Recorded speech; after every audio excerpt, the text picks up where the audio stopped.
Dans les allées du Salon du Livre de Ségou, délocalisé à Bamako, Arslan et sa camarade font le tour des stands. Une occasion de faire des découvertes, mais aussi de rencontrer des acteurs du secteur. Avec déjà des écrits en sa possession, Arslan espère trouver réponse à certaines de ses préoccupations.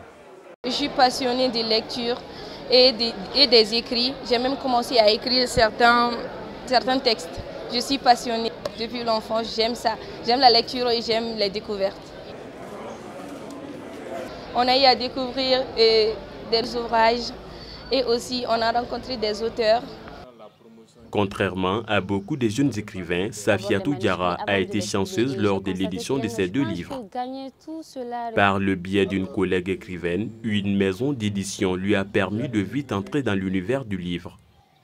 Je me suis dit que si celui-ci a pu être publié dans cette maison d'édition, cela veut dire que ça doit être simple là-bas. Donc du coup, j'ai contacté le directeur de la dite maison d'édition. Et dès que je l'ai contacté pour lui faire part de mon projet de me faire éditer, il m'a tout de suite donné rendez-vous dans son siège afin qu'on puisse discuter de comment ça va se passer. Si tout s'est bien passé pour la jeune écrivaine, l'édition d'un livre reste tout un parcours. Directeur des éditions Sawa, l'une des dizaines de maisons d'édition au Mali, Ségou Fofana détaille les procédures. Quand quelqu'un arrive à faire un manuscrit, un texte assez cohérent,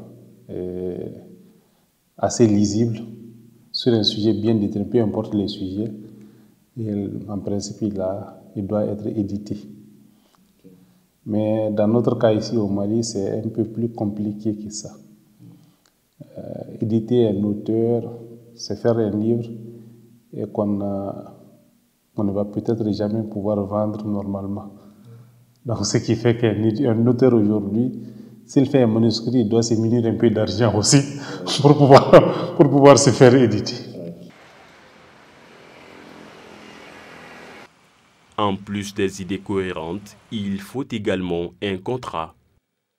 Au Mali, le secteur du livre est confronté à plusieurs dysfonctionnements, notamment le non-respect des normes éditoriales qui sont souvent liées au numéro d'identification internationale, l'ISBN, un élément indispensable dans la circulation et la commercialisation du livre.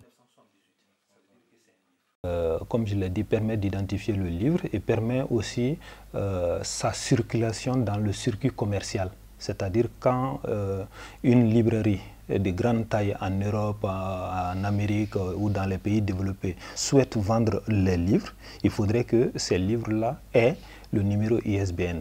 Et sans ça, ça devient assez difficile de retrouver le livre, de l'identifier et de faire sa différence avec d'autres publications.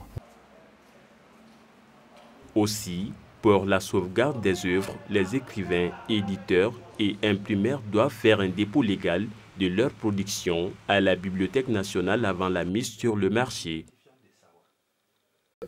Le dépôt légal, c'est une obligation faite à un éditeur, un auteur ou un imprimeur de déposer à la Bibliothèque nationale du pays un nombre d'exemplaires de son livre afin de constituer la mémoire éditoriale du pays. Et là, c'est suivant une loi qui a été adoptée en 1985 et avec son décret d'application ici. Et nous gardons aussi ces documents-là pour les générations à venir. On ne peut pas, par exemple, donner ces documents-là à lire à la maison, puisqu'on doit les garder ici. On ne peut pas les vendre. La Bibliothèque nationale ne vend rien, ne vend pas de livres. Et ces documents-là doivent être conservés dans de bonnes conditions pour qu'ils résistent au temps.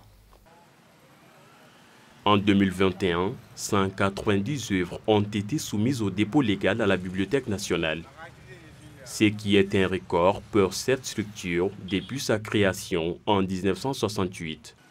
La protection des productions est un autre point important.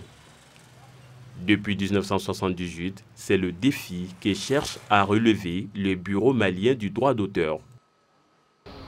Alors, c'est là le grand défi, c'est là le grand problème parce que peut-être les auteurs ou les éditeurs ne sont pas mieux informés sur l'importance de la protection.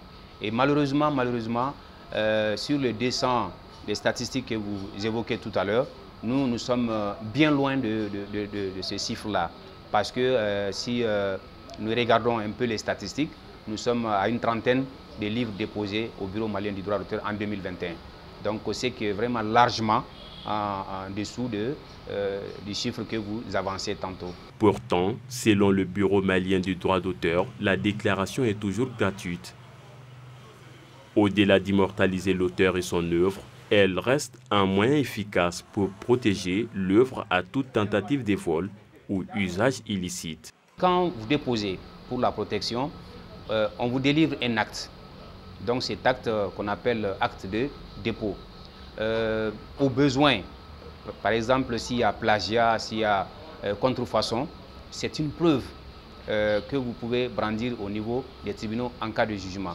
Et ça peut également dissuader les contrefaisants à faire beaucoup attention, à réfléchir à 2 fois avant de pirater ou de contrefaire vos œuvres. Une procédure qu'ils doivent suivre Aston et tout aspirant auteur pour se frotter à un secteur qui tient difficilement.